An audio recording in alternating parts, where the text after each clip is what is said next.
The new 16-inch MacBook Pro with the M3 Max chip is the most powerful laptop we have ever tested. I know I said that about the MacBook Pro 16-inch with the M2 Max processor released earlier this year, but Apple has outdone itself once more with this monstrous notebook. It's easily one of the best MacBooks yet. Other than the new space black color that diminishes fingerprints, the latest MacBook Pro 16-inch is virtually identical to previous models. That means you still get a gorgeous 16-inch Liquid Retina XDR display, plenty of ports and a sleek, sturdy design. But there's a whole lot of power underneath the familiar chassis thanks to the M3 Max processor. To be clear, the 16-inch MacBook Pro with an M3 Max chip isn't for everyone, and not just because of its lofty $3,499 starting price. If you are a creative professional who works with 8K videos, then this beastly laptop should facilitate your workflow. Similarly, the M3 Max chip also makes this MacBook Pro a powerful gaming rig. However, if you only dabble in video editing or primarily use the best laptops for writing, the new 14-inch MacBook Pro M3 might be a better choice. Is the MacBook Pro 16-inch right for you? Watch my full review to find out. The 16.2-inch Liquid Retina display remains as gorgeous as ever. Not only is it bright and colorful, but its 120Hz ProMotion refresh rate makes everything run smoothly, especially games. As before, this is hands down one of the best laptop displays out there. The latest trailer for Monarch Legacy of Monsters looked incredible on the 16.2-inch display. I was especially impressed by the amount of details seen on the various monsters, including the big guy Godzilla. Most of the trailer is dark, but everything appeared crisp and clear. The final shot of Godzilla roaring in a desert during the day was nice and bright thanks to the XDR display. Our lab tests confirm my experience with the 16-inch MacBook Pro's panel. When pointing our colorimeter at the screen, we found that it achieves 116.7% of the sRGB color gamut and 83.2% of the more demanding DCI-P3 color space. Color accuracy is great, with the MacBook Pro 16-inch turning in a Delta E score of 0.11. These values are identical to the previous model, which is awesome. HDR brightness is also comparable to the M2 Max version, hitting 1546 nits of brightness when displaying HDR content on 10% of the display and 1123 nits of 100% of the screen.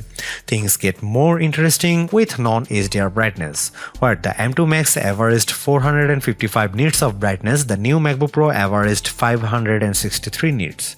That's not the advertised 600 nits of HDR brightness, but it's certainly brighter than before. How does the 16-inch MacBook Pro's display stack up against competing notebooks? The display on Apple's laptop gets brighter than both the Samsung Galaxy Book 3 Ultra and the latest Dell XPS 15 OLED. Samsung's device delivers comparable color saturation and accuracy, while Dell's laptop has more saturated colors and slightly less color accuracy.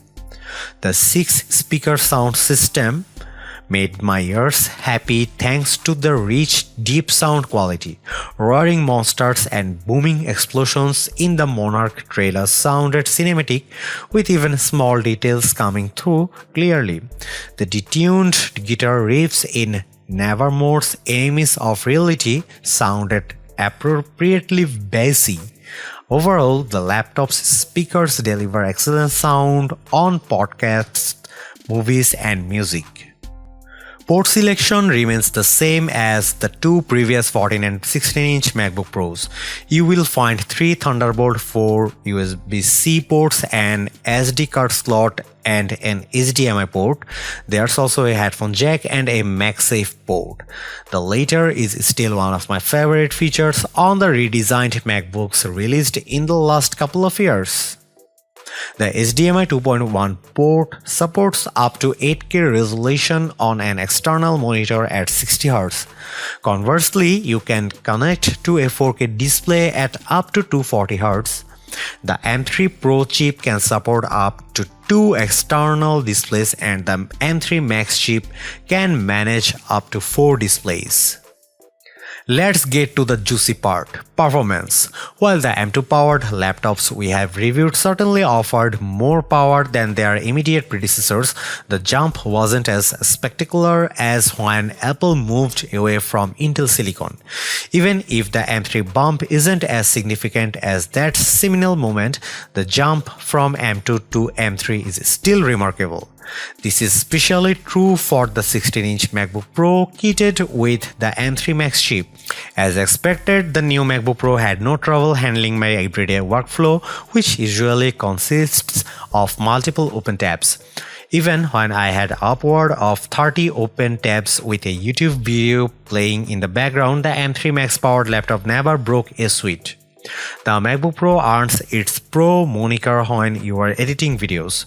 To illustrate this, our video editors rendered the same 9-minute 4K video on the 16-inch MacBook Pro M3 Max laptop and an older 14-inch MacBook Pro with M1 Max.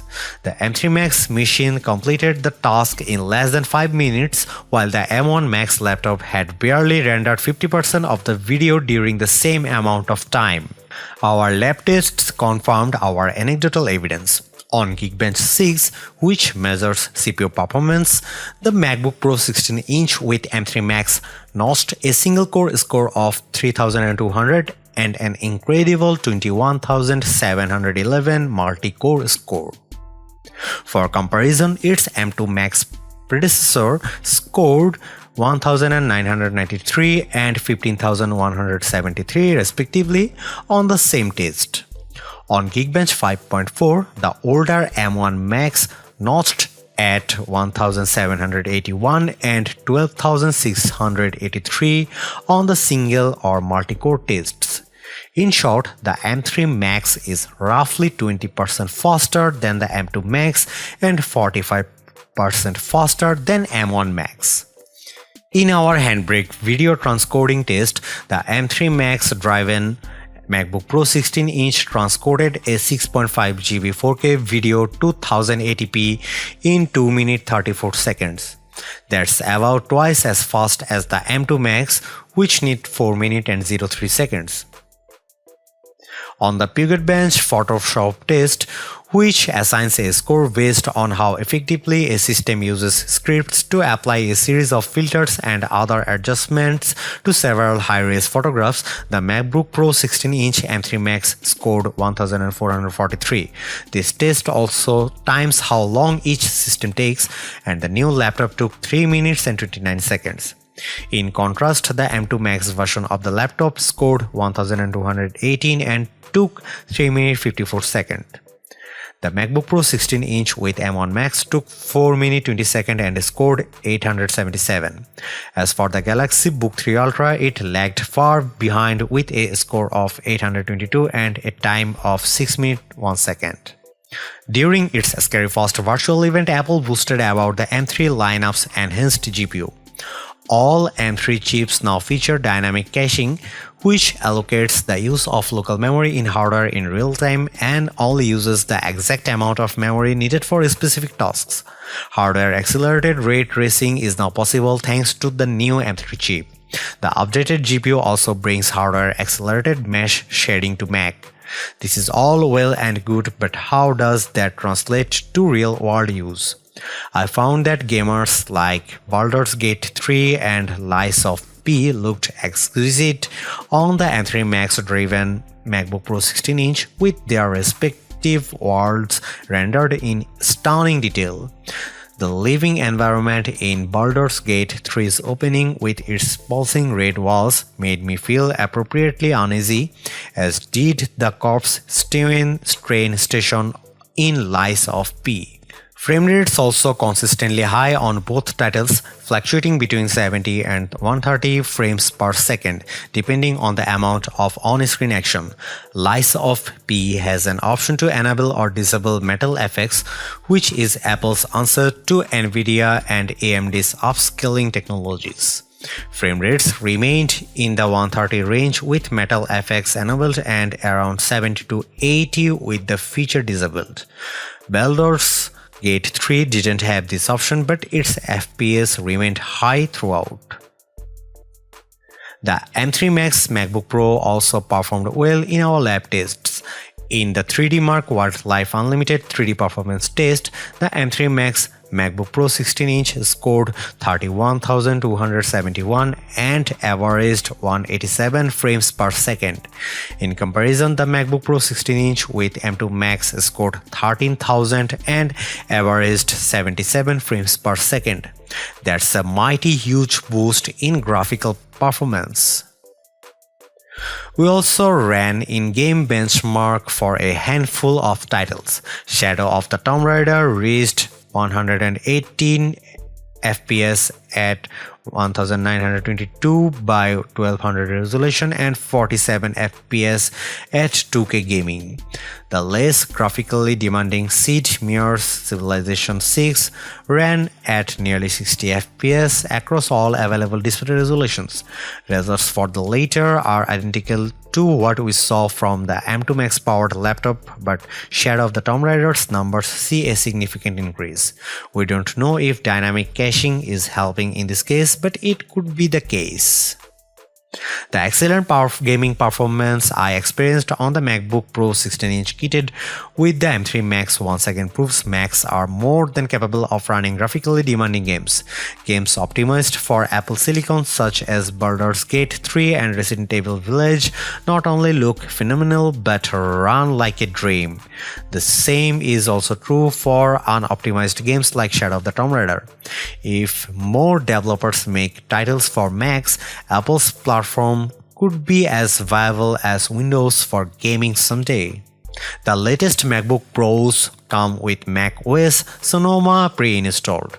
As we said in our macOS Sonoma review, the current version of the operating system delivers minor but helpful features that makes your Mac better, including desktop widgets, Safari profiles, an upgraded game mode, better video conferencing, and more. Most new features offer minor cosmetic improvements such as video screensavers and animated reactions you can trigger during video calls. Other features like new widgets or the option to set up multiple profiles in Safari are pretty useful. There's also a game mode that deprioritizes background tasks and doubles Bluetooth sampling rate for controllers. Again, none of macOS Sonoma's new features are revolutionary. However, the smaller updates Apple has focused on this time around add greater utility for the apps you use. It also makes using macOS Sonoma a more pleasant experience. The MacBook Pro 16-inch M2 Max I reviewed earlier this year is the longest lasting laptop we have ever reviewed, enduring for an astonishing 18 hours and 56 minutes. While the updated M3 Max driven model doesn't last as long, it still blows away most other laptops for battery life. On our battery test, which involves continuous web surfing at 150 nits of screen brightness, the new MacBook Pro 16-inch lasted for 17 hours and 11 minutes. While that's nearly 2 hours less than the last model, I doubt anyone will complain about 17 hours of battery life. That's still longer than 2021's MacBook Pro 16-inch 2021 with M1 Max, which lasted for 15 hours and 31 minutes. Windows laptops like Dell XPS 15 OLED while lasted 8 hours and 58 minutes, and Samsung Book 3 Ultra while lasted 10 hours and 1 minute don't even come close. How hot does the MacBook Pro 16-inch get? In our standard heat test, which involves running a heat gun over a device after streaming 15 minutes of full HD video on it, we found the hottest point to be on the underside near the center, which peaked at 81 degrees Fahrenheit. We generally consider temperatures over 95 degrees as being uncomfortable. The 16-inch MacBook Pro doesn't get close to that, so you should be able to comfortably keep it on your lap for extended periods.